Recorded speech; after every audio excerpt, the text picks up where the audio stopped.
Hi வணக்கம். இப்போ நம்ம ஒரு எம்ப்ராய்டிங் டிசைன் பார்க்கலாம். சிம்பிளாக ஈஸியாக சட்டுன்னு முடிக்கக்கூடியது.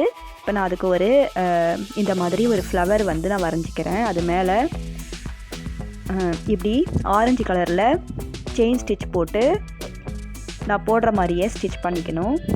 அதை சுற்றியும்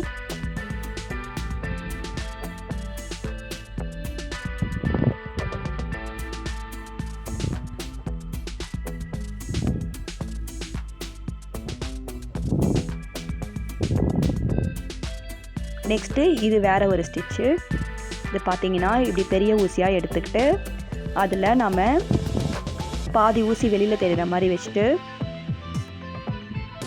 இப்படி 7 வாட்டி இல்லை 6 வாட்டி சுற்றிக்கணும். சுற்றிட்டு பொறுமையாக பிடிச்சி இழுத்துட்டு அதை அப்படியே மறுமுனைக்கு கொண்டு வந்து நாம் பின்பக்கமாக நூலை வந்து எடுத்துக்கணும்.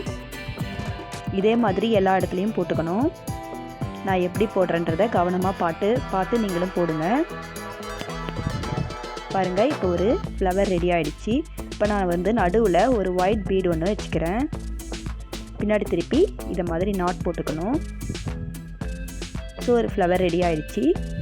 நெக்ஸ்ட்டு இந்த மாதிரி அதை சுற்றியுமே, அந்த ஃப்ளவரை சுற்றியுமே இந்த மாதிரி ஒரு டிசைன் போட்டுட்டு அதுக்கு மேலே நான் பிரான்ச்சஸ் வந்து இந்த மாதிரி செயின் ஸ்டிச்லேயே போட்டுக்கிறேன்.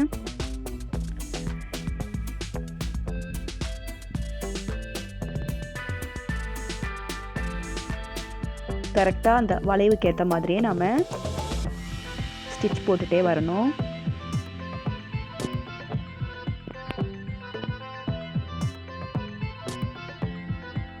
அதே மாதிரி எல்லாத்தையும் ஃபில் பண்ணிக்கணும். நெக்ஸ்ட்டு பொறுமையாக போட்டு சொல்லித்தரேன். பாருங்கள் எப்படி போடுறேன்ட்டு. இதே மாதிரியே போட்டு பாருங்கள் நீங்களும்.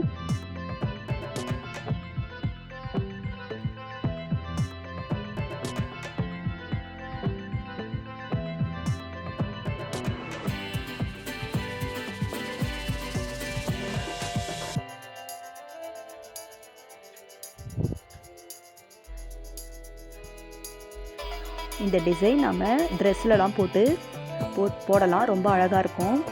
சீக்கிரமாக முடிச்சிடலாம். பாருங்கள் எவ்வளோ அழகாக இருக்குன்னு.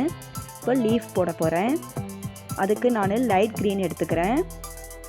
ஃபஸ்ட்டு டார்க் க்ரீனில் நான் பிரான்ச்சஸ் போட்டேன். இப்போது லைட் க்ரீனில் லீஃப் போட போகிறேன். நான் போடுற மாதிரியே போட்டுக்கோங்க.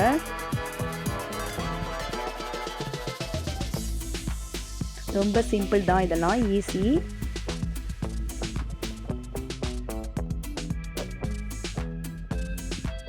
நீங்களும் இதை வீட்டில் ட்ரை பண்ணி பாருங்கள்.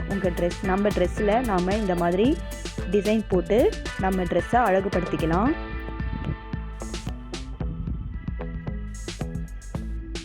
எங்கள் சேனல் பிடிச்சிருந்தா மறக்காமல் சப்ஸ்கிரைப் பண்ணுங்கள். Thank you so much.